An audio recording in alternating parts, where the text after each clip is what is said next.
Hey, and welcome to another Tech Tuesday. This is Chad from Ascension Worship. This week we're talking about balanced and unbalanced cables and how they can severely affect your live stream. All right, so let's start by talking about something that we've probably all done at this point. Something that's going to involve both unbalanced and balanced cables is connecting an acoustic guitar into your sound system.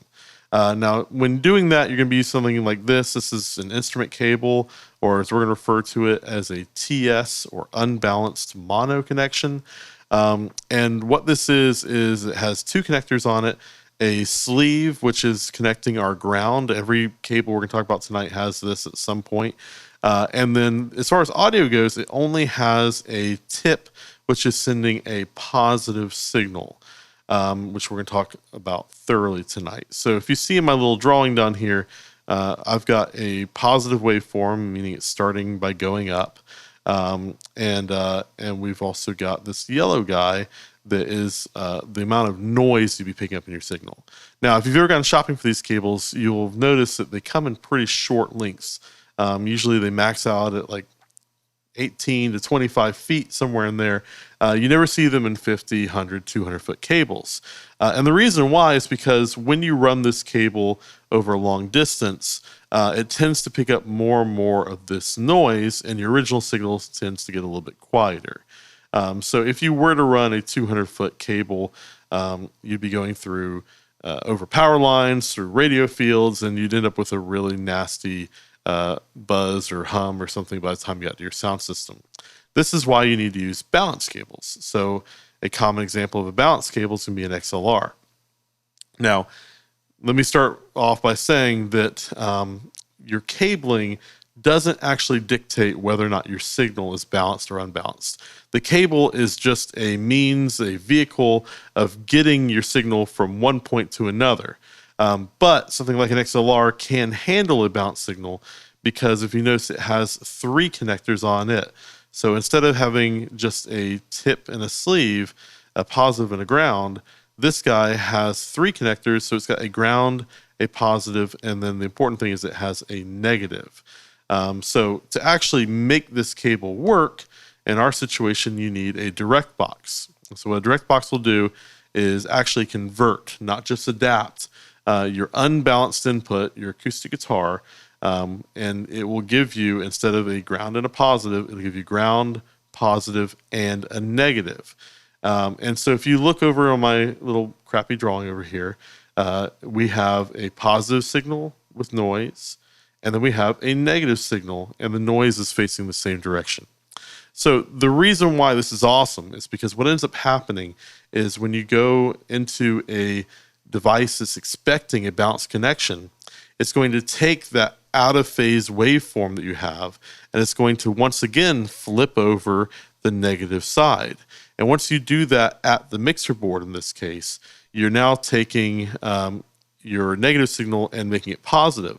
So now you have two positive signals. So you've got double the volume of your acoustic guitar that you started with. And then what's really awesome is all that noise that you picked up, because it picked up on both the positive and the negative cable, when you flip that over, now the noise is out of phase from itself.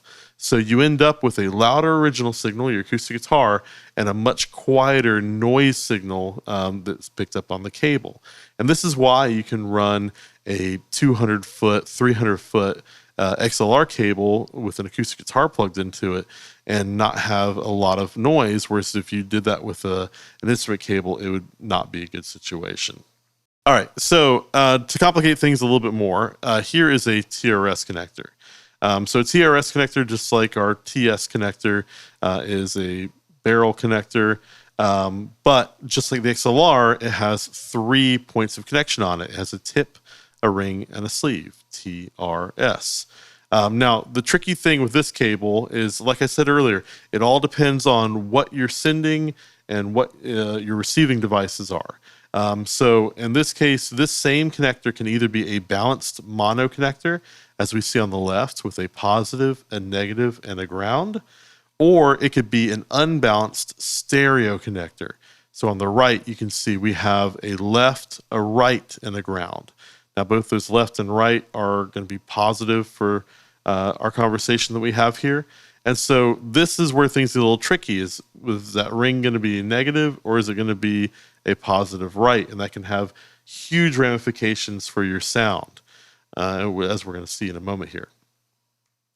Here's another example of a cable that has both a TRS and a TS connector. In this particular example, this is something like you'd plug your computer into your sound system with. We have a TRS connection at the computer. In this case, it's running a stereo unbalanced connection. So again, a left, a right, and a ground. So no positive and negatives going on there. It's just positives.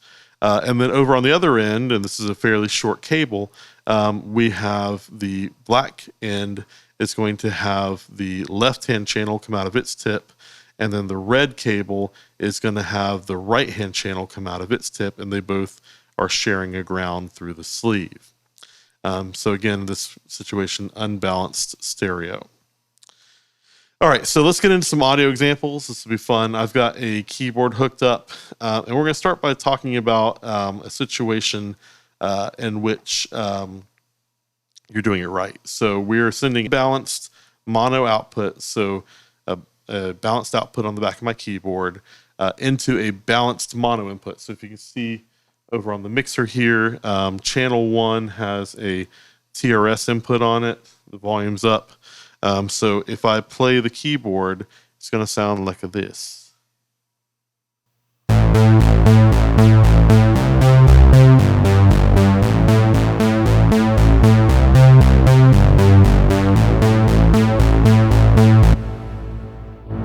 That was fun. Okay, so what's happening here is, once again, this is after the mixer has inverted that negative signal. Again, we end up with twice the original signal. So our red line, you can see we've got both of them are positive, but if you see our yellow lines are inverted versions of themselves. So we're getting less noise and we're getting plenty of our original signal. Thus, we're getting a nice big waveform over here with little to no noise. Now, here's an example of where you can mess things up. Using the same connections, I'm going to switch over in the middle of this thing playing from the balanced mono output into the headphone jack, which is going to be an unbalanced stereo output. So instead of a positive and a negative, we're going to have a left and a right, both of which are positive. And if you look at my little drawing here, and again, this is after the mixer has inverted the negative side, which is actually a right side. It doesn't know that. So you're sending the same signal basically down positive and negative, and then it's flipping it over and then putting it together. And the result is you can have basically no audio. So I'm going to start that patch again. I'm going to unplug the cable and plug it in. You'll hear a little pop, so watch out for your speakers, but I'm just doing this so you can hear it in real time. So here we go.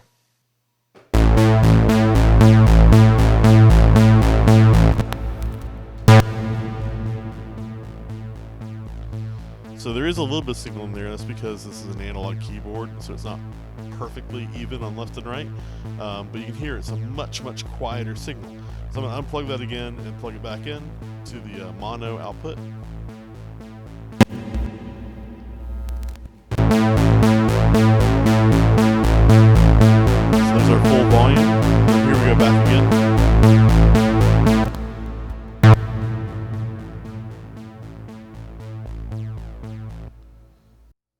So again, in this case, what's happening is our left and our right the right side is being inverted, and because they're sending about the same signal with each other, we're ending up with no audio with our end result. All right, so for the second example, we're going to look at what would happen if you sent an unbalanced stereo output into a balanced mono input. So for example, let's say that you took the headphone output from your mixer and you're plugging that into the single XLR input that maybe your camera has, which is a mono input. So for that example, we're going to switch over to our audio software here. Oops. And I've got a recording from Rise Church from the other day where my buddy Jonathan was speaking. And so what you're going to hear here is a stereo part of their stream. So there's basically 3 channels that are happening. Jonathan's microphone, which is dead center, and then there's a pair of room mics, which are spaced out, and they're getting different signals because they're different parts of the room. So if you were to hear that on the live stream, it would sound like this. And let's go kill some monsters. Amen. Okay. But if you were to plug that into a balanced mono input, again, it's going to be inverting the right-hand side and then summing them to mono. And because there are different pieces of audio on the left and right, you're going to end up with this result.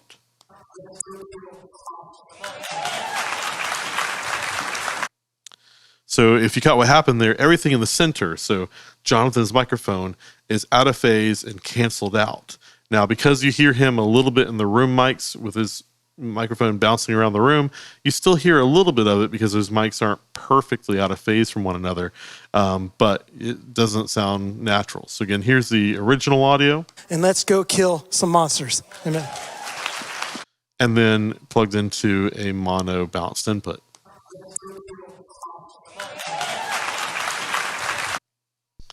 Quite the difference. For example, 3 here, we are going to be sending a balanced mono output to an unbalanced stereo input. Now, I made this video this week basically because of this problem. A lot of you guys have probably purchased an ATEM Mini recently, and a lot of people get confused by the connection that's on here. It's a 1/8 inch jack connector, and it's a stereo unbalanced input. And a lot of people may have like an X32 or an Allen Heath console, and they have one XLR output. And so they're using an adapter, and they're converting or adapting a single balanced connection, which we have a positive and a negative, and we're sending those into an unbalanced stereo connection. So what's really interesting about this is that sometimes it works and sometimes it doesn't, again, depending on who the end user is. So let's take a listen to that and see. So here's the same audio. If it were in mono, it would sound like this. So this would be coming out of a single XLR on the back of your board. And let's go kill some monsters. Amen. Now, if you were to plug it into that ATEM Mini, using an adapter, it would now sound like this.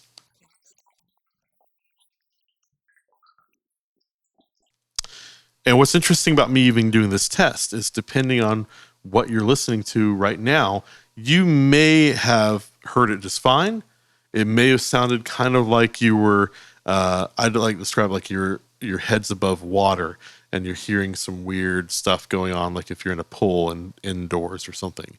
Or you might not have heard any audio at all. Because what's happening is we're taking a signal that is a positive and a negative, and we're sending the positive to the left channel and the negative to the right channel. So listening in earbuds right now, it's not too bad for me, but when I listen to this on speakers, I feel disoriented when I listen to it. Listening to it on my iPhone, it sounds a little bit funky, but you can hear it. But what's really interesting is if you were on an older iPhone or a device that is using mono, it's going to take that left and right, which is positive and negative, and put them together and give you a cancellation of noise. So if you were to do that, it would sound like this. So if you notice, we have audio coming in, but we don't have audio coming out. That's because, again, we get perfect cancellation. Now, again, it's probably not going to be perfect. Usually what's going to happen is it's going to sound really quiet and fizzly, but you get the idea. By using an adapter the wrong way, you are sending your phase issues into your left and your right. All right, so one way you can test this if you're on an iPhone is you can go into your settings, accessibility, audio visual, and then go to your audio settings and turn on mono audio. And once mono audio is on, you can go back and listen to your live stream again. If you don't hear anything, then you'll know that's the problem. Okay, cool. I've got to change up my cable connections on here somewhere. So I hope, if anything you got out of this video today, apart from maybe hearing some examples of when things have gone wrong, I hope that you realize that your balanced audio connections and unbalanced audio connections really have to do not so much with your cables, but what your starting device and your ending device are. So looking at some different connections that are inputs and outputs, on the back of your console, you're going to have XLR outputs. These in the analog world are always going to be balanced mono connections. So if I want to send a stereo mix out the back of this board, I'm going to need to use 2 of these connections. The TRS outputs are interesting. Again, it depends on your console. This is a picture from the back of an X32, and that is a TRS output. So that's a balanced mono output. Now, it can also be an unbalanced mono output if you happen to use an unbalanced cable, but it's not going to be stereo. Whereas some of your devices that might have an unbalanced stereo input that might be the same exact connector. So you just need to know what's going on with your gear. It'll look the same. It will act differently. RCA cables are always going to be an unbalanced mono connection, and they usually come in pairs because you're going to need 2 of them if you're doing stereo. And then we can see on here's some inputs. Again, an XLR input is going to be a balanced mono input. This is enlarged, but this is the back of the A10 Mini. Again, that's an unbalanced stereo input. That's an 1/8 inch jack. But you can see that same connector on some cameras, in which case it might be an unbalanced mono input. So you just really need to know on your gear and look at that. If you listen to some of the audio examples, if you're having problems and that sounds familiar, that's what's going on, especially if you hear it right in stereo and other people hear it wrong in mono. So I hope this has been helpful for you. If you haven't already, make sure to like and subscribe. Please share this with anyone that could be helpful for. With more people streaming, I'm seeing more of these issues start to pop up, so I'm hoping this will be a helpful video for you guys. If you have any comments, please feel free to leave them below. And if you have suggestions for future videos, leave those below as well. Until next time, have a great week.